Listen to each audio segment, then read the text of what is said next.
Pernahkah kita bertanya, bagaimana mungkin sebuah kaum yang baru saja menyaksikan mukjizat luar biasa dari Allah, tiba-tiba bisa tersesat hanya karena sebuah patung?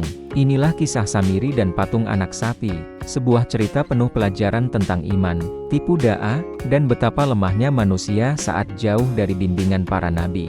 Kisah ini bukan sekadar cerita masa lalu, tapi cermin yang sangat relevan dengan kehidupan kita hari ini. Mari kita simak sampai akhir, karena di balik kisah ini terdapat pelajaran iman yang sangat dalam.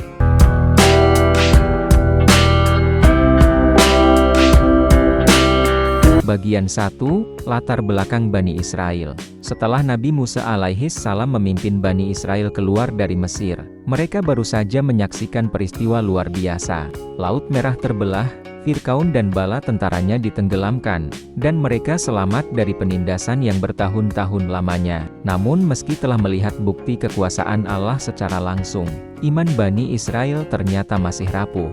Mereka adalah kaum yang lama hidup di tengah budaya penyembahan berhala di Mesir. Sisa-sisa kebiasaan itu belum sepenuhnya hilang dari hati mereka. Disinilah ujian iman mulai datang.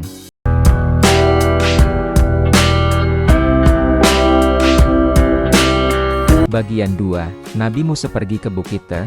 Allah kemudian memanggil Nabi Musa untuk bermunajat di Bukit Sina.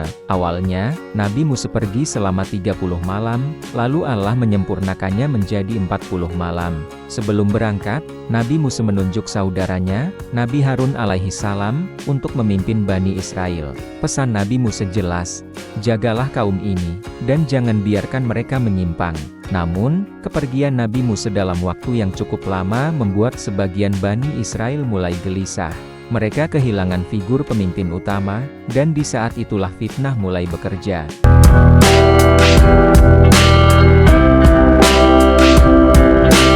Bagian 3, Munculnya Samiri. Di tengah kegelisahan itu, muncullah seorang tokoh bernama Samiri.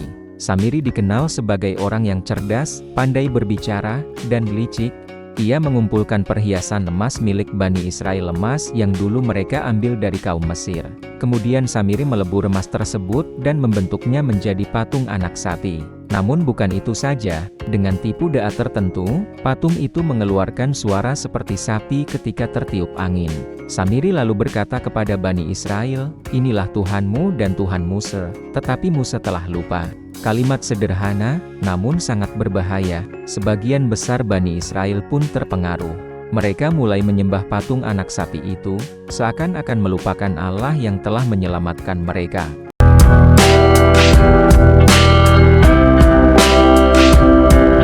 Bagian 4, Upaya Nabi Harun mencegah kesyirikan. Nabi Harun tidak tinggal diam. Beliau dengan tegas menasihati kaumnya, "Wahai kaumku, kalian hanya sedang diuji. Sesungguhnya Tuhan kalian hanyalah Allah yang Maha Pengasih.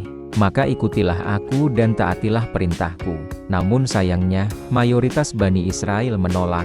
Mereka berkata, "Kami akan terus menyembah patung ini sampai Musa kembali." Nabi Harun berada dalam posisi yang sangat sulit. Jika ia memaksa dengan kekerasan, dikhawatirkan akan terjadi perpecahan dan pertumpahan darah. Maka ia memilih menunggu Nabi Musa kembali, sambil terus mengingatkan meski ditentang.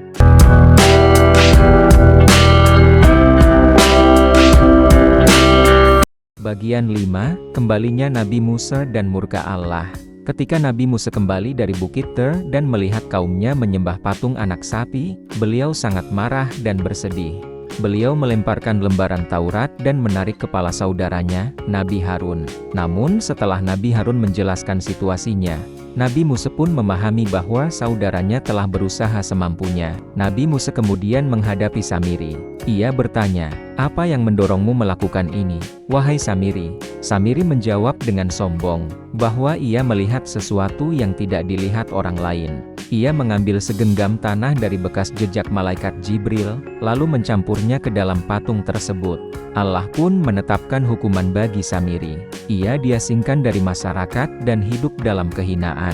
Patung anak sapi itu kemudian dihancurkan dan dibakar, lalu abunya dibuang ke laut.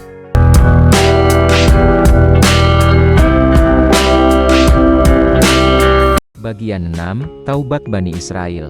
Setelah peristiwa itu, Allah memerintahkan Bani Israel untuk bertaubat dengan sungguh-sungguh. Taubat mereka bukan taubat biasa, melainkan taubat yang sangat berat sebagai bentuk penebusan dosa kesyirikan. Peristiwa ini menjadi pelajaran besar bahwa syirik adalah dosa yang sangat besar di sisi Allah.